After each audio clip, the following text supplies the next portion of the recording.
स्वागत है आप लोगों का।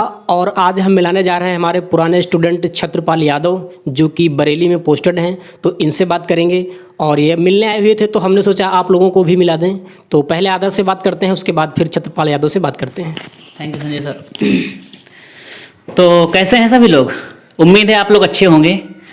तो आज हम लोग जानेंगे भाई कि एक उत्तर प्रदेश पुलिस के अंतर्गत जो कार्य कर रहा है व्यक्ति, उसके ज़िंदगी में क्या उतार चढ़ाव होते हैं, क्या समस्याएं होती हैं, क्या अच्छी बात होती हैं, और जॉब में आने से पहले, इस ड्यूटी में आने से पहले लोगों की प्रतिक्रिया क्या रही, समाज में रिश्तेदार दोस्त इनकी सबकी प्रतिक्रियाएं क्या रही। तो चलिए सवालों का सिलसिला शुरू करते हैं। पहली चीज़ हम पूछेंगे कि जैसे जब सिलेक्शन हुआ था, जब भर्ती हुई थी आपकी, तो लोगों की प्रतिक्रियाएं कुछ रही होंगी, उससे पहले भी कुछ रही होंगी, उसके बाद भी कुछ रहेंगी, कुछ उतार चढ़ाव रहा होगा। तो बताइए जरा उसमें क्या कैसा रहा। सभी भाइयों को हमारा नमस्कार। और हमारी उम्मीद ये है कि जिस तरह हम अपने घर से निकले, इसी तरह आप भी निकलें और अपने माता पिता का और गुरुओं का सम्मान बढ़ाएं और इनका नाम ऊंचा करें।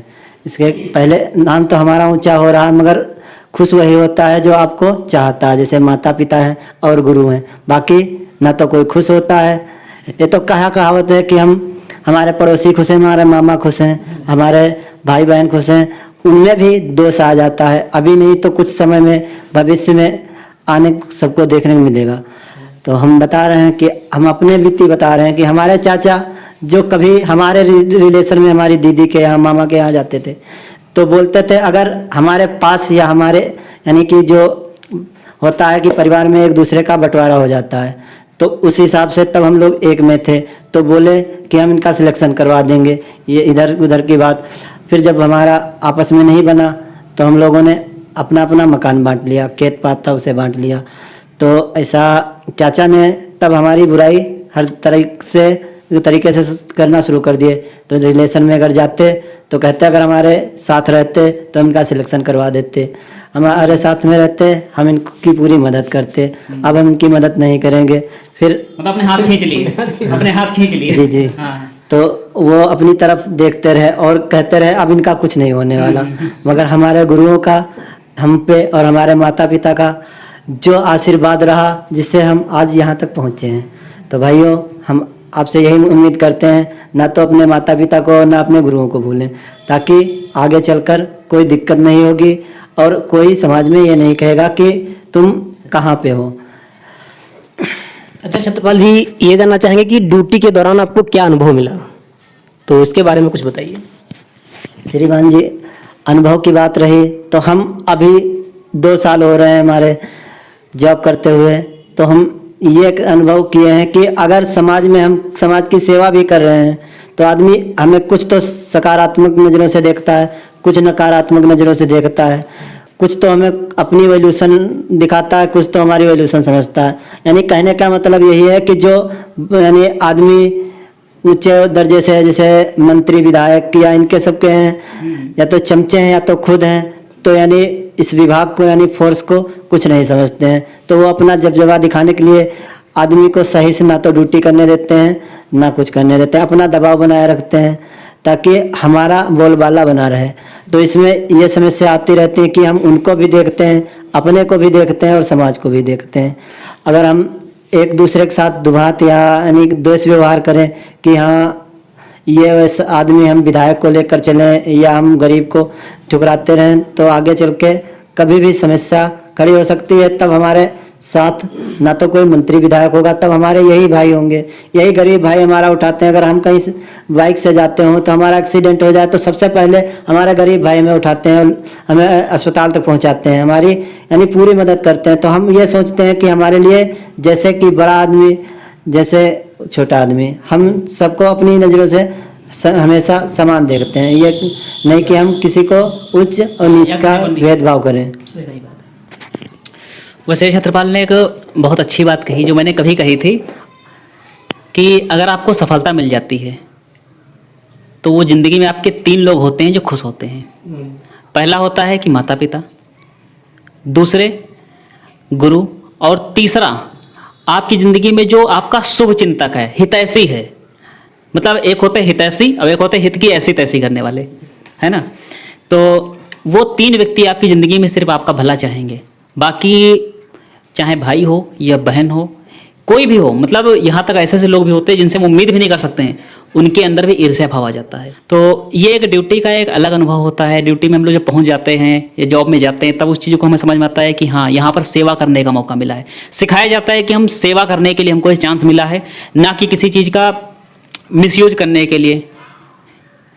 तो यही है। दूसरी चीज़ से जानना चाहते हैं कि जैसे जब आप ड्यूटी में गए हो तो वहाँ पर कुछ समस्याओं को फेस करना पड़ा होगा और कुछ अच्छी बात भी लगी होगी।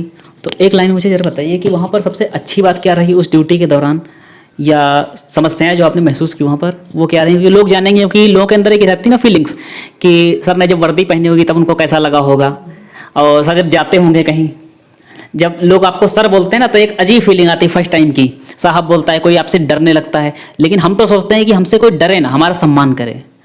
उस सम्मान को बनाने के लिए हर व्यक्ति कुछ ना कुछ किया करता है, लेकिन कहीं ना कहीं आप लोग खुद समझ लो कि कोई व्यक्ति ये नहीं चाहता कि हमसे लोग डरें। खासकर इस प्रशासन, इस पुलिस सेवा में लोग सेवा करने के लिए उतरते हैं, ये सेवा के क्षेत्र हैं। और हम भी आपसे ये कहना चाहते हैं कि आप जब तैयारी करो तो ये सोच कर मत करो कि हम जाकर वहाँ पर हिटलर बनेंगे, क्योंकि आप सेवा करने के लिए जा रहे हो। तो एक लाइन मुझे बताइए कि क्या समस्याएं रहीं इस दौरान, क्या दिक्कतें होती सेवा में, और क्या अच्छी बातें रहती हैं, और आपको लगता है कि ये सौभाग्य अपने आप को महसूस होता है कि मेरा सौभाग्य है? जैसे कि भाई सर जी हमारे बहुत अच्छे हैं, जिन्होंने हमें आकर यहाँ इतना सम्मान मिल रहा है। यानी कि गुरु जी हमारे ऐसा समझाते बताते ना होते तो हम आज आपके सामने ना तो बैठे होते ना हम बोल पाते, क्योंकि हमारे में खुद की इतनी हिम्मत नहीं थी, हम किसी से बात कर लेते। मगर आज जो हम किसी भी विभाग में या किसी भी जगह चले जाते हैं, यानी तो वो स्टाफ देखकर हमारा काम सही से करता है या कुछ करता है। यानी कि सर जी बताएं कि अगर तुम ड्यूटी के दौरान हो तो अच्छी बात और या बुरी बात तुम्हें कौन सी लगी। एक तो बुरी बात हमें ये लगी कि जैसे कि पुलिसकर्मी को आदमी अपना दुश्मन समझता है, तो भाई ये आपकी गलती, गलतफहमी है एक प्रकार की। और गलतफहमी है कि ताकि तुम ये निकाल दो, क्योंकि हम भी अपना परिवार छोड़कर पड़े हुए हैं, अपने माता पिता से दूर पड़े हुए हैं, अपने भाई बहन से दूर पड़े हुए हैं, क्योंकि हम तुम्हारी सेवा में लगे हुए हैं। हम लोग खुद प्यार तलाश है ना। हम लोग अगर प्यार से बात करोगे तो हम लोग तुम्हारे हाँ, साथ लोग कभी जुड़े हमारे साथ। गलत काम नहीं करते हैं। और देख लो, यानी एक दूसरे का अगर वैसे विवादित क्षेत्र है तो रात भर आदमी सोता है, मगर पुलिस प्रशासन पूरी रात जागता है। पता लगता है कभी कभी ऐसा दिन आ जाता है कि खाना नसीब नहीं होता, 24-24 घंटा पानी नहीं नसीब होता है। हम अपनी बीती बता रहे हैं। एक बार रामपुर में दंगा हो रहा था, हम सीओ साहब के साथ गए थे। सीओ साहब 14 घंटा तक रुके थे, हम उनके साथ ही थे। ना तो सीओ साहब पानी पिए थे, ना तो हम पानी पिए थे। यहाँ तक कि वहाँ बैठने तक की व्यवस्था नहीं थी, मतलब खड़े खड़े। बाकी खड़े खड़े हम लोग ड्यूटी किए। अब जबकि फर्स्ट क्लास अफसर भी हमारे साथ लगा हुआ, हम तो सिपाही हैं। और वो किसके लिए लगा हुआ? ताकि यहाँ दंगा ना फैले, अशांति ना फैले, लोग परेशान ना हो, एक दूसरे को परेशान ना NRC को करे। लेकर विरोध चल रहा था। हाँ, जी सर, जी सर। NRC के दंगे में तो यहाँ तक के लोग अब इसके जीतने के लिए प्रशासन को हाथ में लेकर, यानी पुलिसकर्मियों को मार रहे थे, पत्थर मार रहे थे, लाठियों से मार रहे थे, ऊपर से रोड़ा चला रहे थे। तो इसमें कितनी गलत बात है भाई कि हम तो अपना घर छोड़े पड़े हुए हैं। हमारी कौन सी लड़ाई है? ना तो हमें कोई हिंदू से लड़ाई है, ना मुस्लिम से, ना सिख, ना ईसाई। हमें धर्मों से ना कोई लड़ाई है। हमें अपने देश में रहना है, एकजुट रहना है, ना कि हम पे दूसरा हावी हो सके। हम आपस में एक ऐसी अंगूठी बना लें ताकि अगर उंगलियां बाहर होती हैं, जैसे कि जहाँ जो पकड़ ले एक उंगली तोड़ सकता है, बाकी अगर हम मुट्ठी बंद कर लें तो मुट्ठी को तोड़ सकता है? नहीं तोड़ सकता ना। तो यही हिसाब है कि अगर हम यही हिंदू मुस्लिम सिख ईसाई वाला चलाएंगे, या हम पुलिसकर्मियों या विभाग को गलत नज़रों से देखें, पुलिस विभाग को आदमी गलत नज़रों से देखता है। नहीं, ऐसा कुछ नहीं है भाइयों। अगर कहीं भी एक्सीडेंट या कहीं भी गोली चलती है या कहीं कुछ होता है तो सबसे पहले पुलिस प्रशासन वहाँ लगता है, और लगता है अपना खाना पानी सब त्याग देता है, अपनी ड्यूटी करता है। ताकि अपनी जान भी, कईयों ने अपनी जान गंवा दी। कोई कोई अकेला माता पिता का है, वो भी ये ड्यूटी के दौरान ही शहीद हो गया।